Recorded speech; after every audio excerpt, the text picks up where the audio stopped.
All right, good morning. Thank you to everyone who is here live on Facebook. We greatly appreciate it as always. And we are sincerely grateful for everyone who watches the recordings, whether on Facebook or YouTube. This is our daily edition of My Empowered Political Life. It is Friday, April 4th, 2025. Today's going to be a little bit different. No slides today, no script. Today is going to be all doors and corners. Today is going to be me speaking to you from the heart about the last 36 hours. The last 36 hours have been a little bit nuts in the world. It has been among the most active 36 hours I've seen in a long time, outside of, full-on shooting wars. So I'm just going to talk about what's happened and about the implications and where we might be going. And there's going to be a lot of I don't knows, and we'll see. And how do we make sense of this? And how do we all do our best, quite frankly, to put ourselves and our communities in the best position to handle what's happening now and what's coming. So, again, like, share, subscribe. As always, please. Thank you. We appreciate it. We're grateful for it. But today, again, I'm just speaking to you from the heart.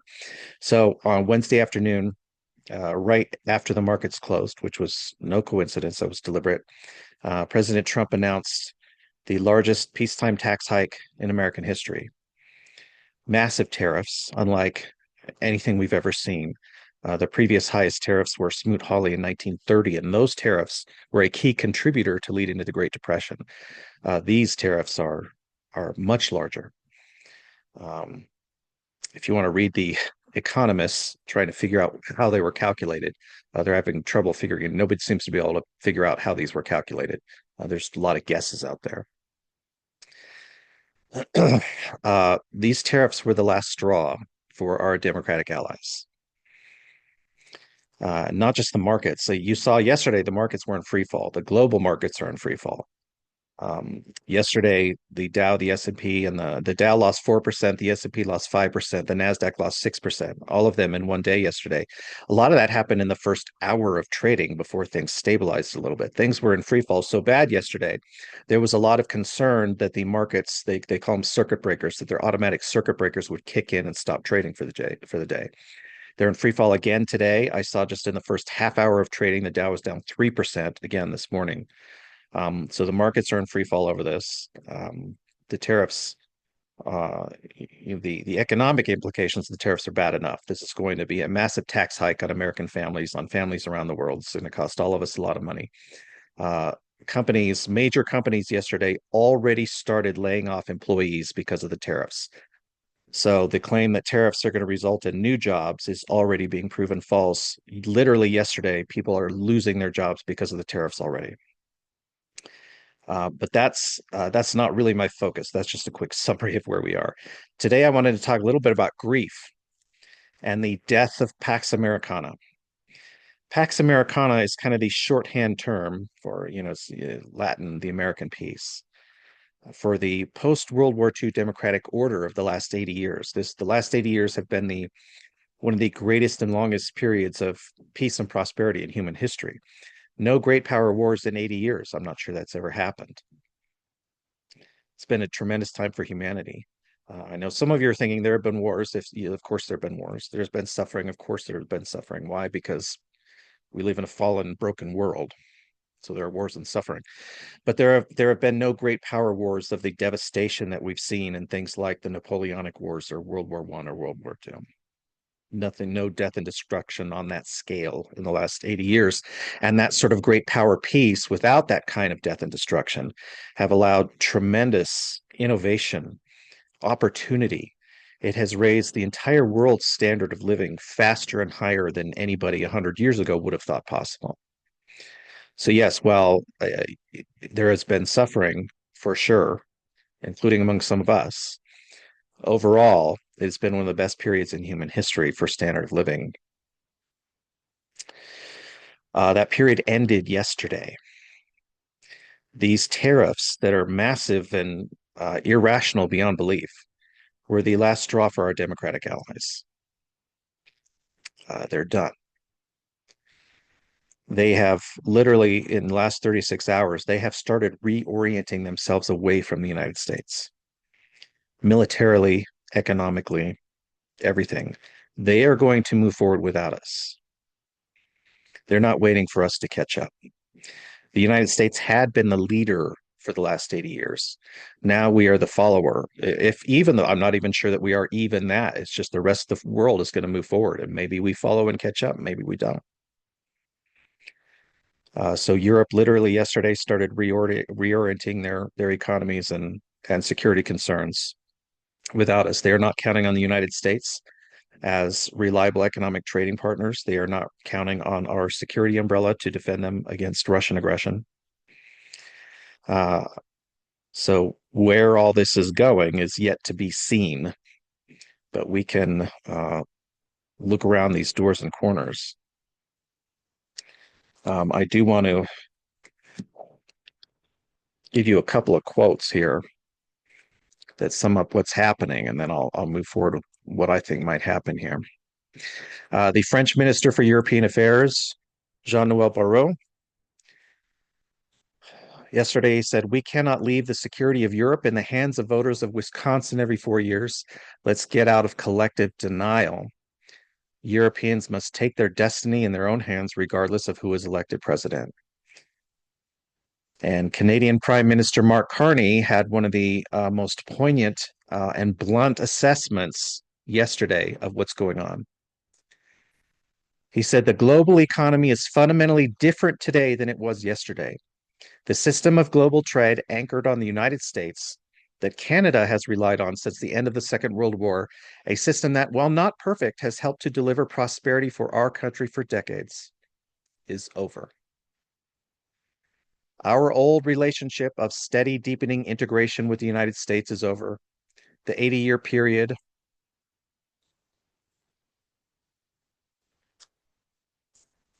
the 80-year period when the United States embraced the mantle of global economic leadership is over. When it forged alliances rooted in trust and mutual respect, when it championed the free and open exchange of goods and services, it's over. Well, this is a tragedy.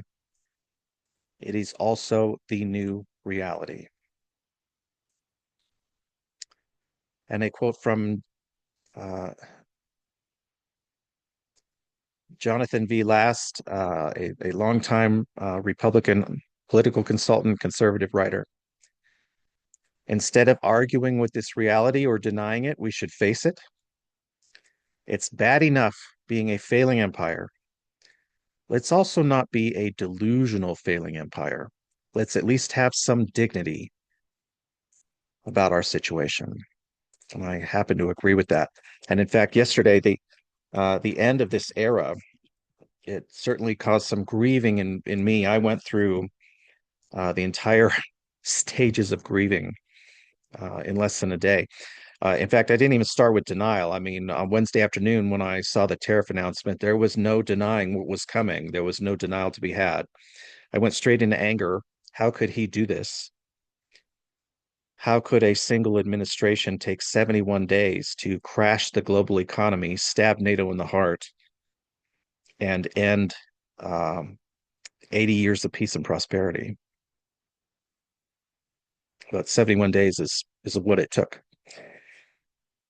So I went straight into anger, then I moved out of it. The anger was not productive for me. I pretty much skipped bargaining, went to despair. And by the time I went to bed last night, I was in peaceful acceptance. So I have accepted the new reality. I don't have to like it. This is the world we live in. Pax Americana is over. It may not be completely dead yet, but it was mortally wounded on Wednesday afternoon, and it's in its death throes now. You might say, can it be turned around? The answer, I think, is no. Trump could reverse all of these policies, attacking NATO, the tariffs, everything. He could reverse all of them today. Wouldn't matter. The Europeans, the Canadians, the Japanese, the South Koreans, the Australians, the Philippines, they would all know they cannot trust us to be good faith actors in the world anymore. It doesn't matter if he reverses all of them today. It's like saying, it's like as you're cheating on your spouse. You betray a spouse, you're cheating on your spouse, not just once, but ongoing, because that's what's happening now. and you tell your spouse, "Hey, well, I'll stop tomorrow." Your spouse is not going to care. But you can't just reverse that sort of betrayal. Once that sort of betrayal happens, um, very hard to go back. The Europeans, as I said, our Asian allies, our Canadian neighbors, they now know they cannot trust the United States, and they will not trust the United States. That was the point of the French Minister for European Affairs when he said, "We're not going to we're not going to depend on what happens every 4 years in an election in the United States anymore. We're done. We're done." Canadian Prime Minister Mark Carney yesterday, he said, "We're done. That era is over." So far from bringing jobs back to the United States, far from creating a U.S. sphere of influence, the tariffs have isolated us from the rest of the world. They want nothing to do with us now. I think, and it doesn't help that we've been attacking NATO. I mean, why are we verbally attacking NATO? Why are we insulting our NATO allies? Why are we threatening to invade a NATO territory? What did Denmark ever do to us? Denmark, for a tiny country, they've been a model ally and supporter of the United States. Danish soldiers have fought and died in Iraq and Afghanistan alongside of Americans, and now we're going to insult them and invade their territory because we want the resources? That's a fatal stab in the heart of NATO. NATO will reorient without the United States. I would not be surprised to see NATO now incorporate Japan, South Korea, and Australia. In fact, I hope that's what happens. That would be the best case scenario. If Japan, South Korea, and Australia now join into an alliance with NATO to protect one another because they all know they can't count on us anymore, that would be the best case scenario. The worst case scenario would be Japan, South Korea, and Australia reorienting towards China for security, for their own survival, now that they can't count on us. So I'm hoping they reorient towards NATO and with them and become allies. I think you're going to see the proliferation of nuclear weapons like we haven't seen in a long time. Countries like Japan, South Korea, and Germany could have nuclear weapons next month if we wanted to. We're talking about highly advanced industrialized economies. Nuclear weapons are very simple devices. It's old technology. You just need the equipment to put them together, and those countries have it. If I were those countries, I'd be looking at getting my own nukes because they cannot count on the American nuclear umbrella to protect them. Poland, there's already rumors and rumblings out of Poland that they want nuclear weapons because they don't trust us and they don't trust Russia. They don't trust us anymore. And why should they? Why should they? We have been threatening them economically and militarily, our allies. We have imposed absurd, irrational tariffs. I have not seen a single economist or tax policy expert argue or even try to argue that these tariffs are a good idea. It is unanimous that these are devastating for the world economy and for our alliances around the world.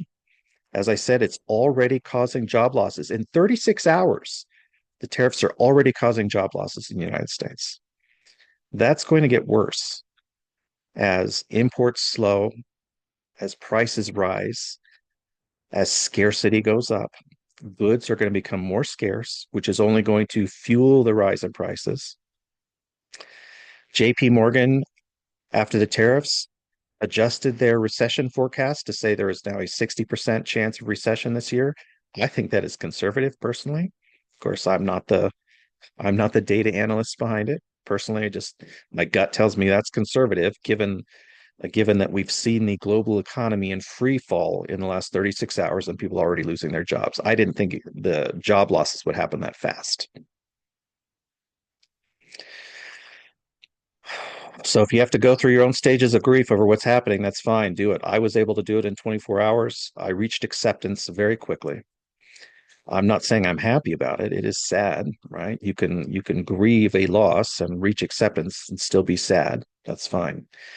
I am also determined to move forward.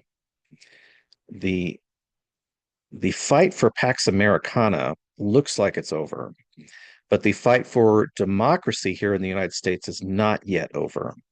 I don't think we're past the point of no return. And we have to make sure we don't get to the point of no return. The fight for democracy here is not over. And if we can win that fight, then we can rejoin the rest of the world as a global partner for peace and prosperity. So we have to win that fight at home first, then we can rejoin the rest of the world. Then maybe slowly we can earn back the trust that we just betrayed in the last 36 hours. So, what do? I am going to be brainstorming. I'm going to be talking. I'm going to be forming community. I think community is going to be more important than ever. I will drop some links below. We're going to talk about this. Our Monday Ask Me Anythings are a great opportunity to talk about this and start that community and that brainstorming together. I will drop a link below to join the list for our Monday AMAs, where you can ask me anything about law and politics. So those are 8 a.m. Pacific, 11 Eastern every Monday. Our audience has been growing on those. It's been awesome. So we're going to be talking about that on Monday AMAs. And there also is going to be a link below to get our Empowered Political Life checklist, which has a few handy reminders of things you can do just on a daily basis, simple things you can do on a daily basis. And then we will be using that also to form community and brainstorm and a way to send out ideas on how to move forward. But I'm going to be thinking of how to move forward. How do I move forward for me, for my family, for my business, for my clients? How do we all find opportunity in this to form community, to work together? Um, there's going to be opportunity. I think community is going to be more important than ever. A lot of us have seen that in various industries, moving away from a lot of pre-recorded content. You'll notice Heather and I with personal empowerment services, most of what we do now is less pre-recorded and more community forming. That's why we have our morning Empowered Business Habits group. It's a community, a daily community where we can talk about our goals and our celebrations and our struggles and support one another on a daily basis. Everything's about community now. We're going to need community more than ever. So community here on Facebook, on YouTube, in our businesses with our clients. So we're going to be talking about this a lot more as we move forward.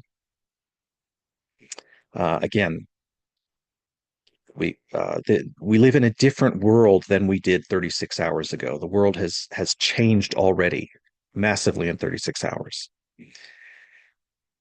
This is the new reality. It was a betrayal of our democratic allies around the world of such a scale that we have completely broken their trust. So this is the new reality. It doesn't, like I said, doesn't matter if we reverse our policies now. It won't matter. They're done. So this is the reality. So go through your own grief. If you do tapping, if you do healing, if you connect with your source, if you do meditations, whatever you need to do to accept this new reality, go for it. Try to move through the stages of grief, get to the acceptance, and get to not just not a sad, despairing acceptance, but an empowered acceptance. This is what I'm working on today. Last night I reached full acceptance. It was a little bit sad. Today I'm working on empowering acceptance of this new reality to figure out what I can do for my family and my community and to empower the people around me. So start thinking of it in those terms. We have to move forward with an empowered mindset, and we have to help those around us. We have to realize that the fight for democracy at home is not yet over. And that is our priority now, because we cannot rejoin the world community as a full trusted partner until we win the democratic fight at home. So thanks, everyone. Move forward today. Do what you got to do. Get to an empowered state of acceptance. And let's win this fight together.